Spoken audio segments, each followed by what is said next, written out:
क्या कहानी और बातें। मैं आपका स्वागत है। एक समय की बात है, एक विशाल मरुस्थल के किनारे नीरव नाम का एक युवक रहता था। नीरव स्वस्थ था, युवा था और दुनिया की हर सुविधा उसके कदमों में थी।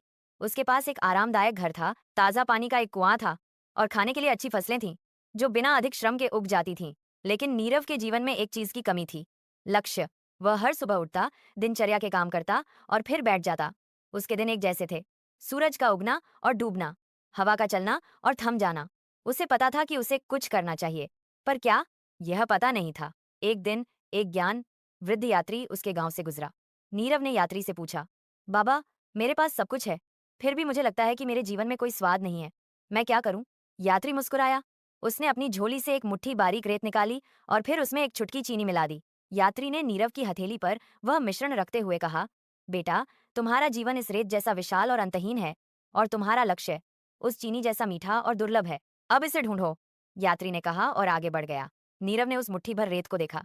चीनी के कण इतने बारीक थे कि रेत से अलग करना असंभव था। उसने फूंक मारी, रेत उड़ गई, पर चीनी भी। उसने पानी से धोया, रेत कीचड़ बन गई और चीनी घुल गई। उसने एक एक कण को देखने की कोशिश की, पर जल्दी ही उसकी आंखें थक गईं और सिर चकरा गया। वह हताश होकर जमीन पर बैठ गया। तभी उसे यात्री के शब्द याद आए, तुम्हारा लक्ष्य उस चीनी जैसा मीठा और दुर्लभ है। नीरव को एहसास हुआ कि वह केवल चीनी खोजने के कार्य में उलझा हुआ था, न कि चीनी का स्वाद लेने के लक्ष्य में। अगले दिन नीरव उठा। उसने चीनी ढूंढने का बेकार प्रयास छोड़ दिया। उसने अपने कुएं के पास एक छोटा सा बाग लगाया, क्योंकि उसे फूलों की खुशबू पसंद थी। यह पहला लक्ष्य था। उसने अपने गांव के बच्चों को पढ़ाना शुरू किया, क्योंकि उसे ज्ञान बांटना अच्छा लगता था।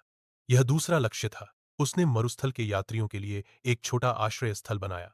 यह तीसरा लक्ष्य था। उसने अपने छोटे छोटे लक्ष्यों को पूरा करने में इतनी खुशी पाई कि उसे मीठे स्वाद की कमी महसूस ही नहीं हुई। एक शाम जब वह बच्चों को पढ़ा रहा था, तो एक बच्चे ने उसे धन्यवाद के रूप में एक क्रिस्टल साफ मिश्री का टुकड़ा दिया। नीरव ने उसे छुआ। वह मिश्री चीनी थी। उसने टुकड़ा मुंह में रखा। यह सबसे मीठा स्वाद था जो उसने कभी चखा था। उसे समझ आया, रेत में चीनी खोजना असंभव है। लेकिन जब आप अपने जीवन के हर कोने को अच्छे कर्मों से भरते हैं, तो वह चीनी अपने आप आपके जीवन में चली आती है। लक्ष्यहीनता रेत में चीनी खोजने जैसी है, पर लक्ष्य वह बीज हैं जिन्हें बोने पर जीवन स्वतः ही मीठा हो जाता है। अगला कदम। क्या आप चाहते हैं कि मैं इस कहानी में आए नैतिक मूल्यों को और स्पष्ट रूप से समझाऊं, या आप इस विचार पर आधारित कोई कविता चाहते हैं?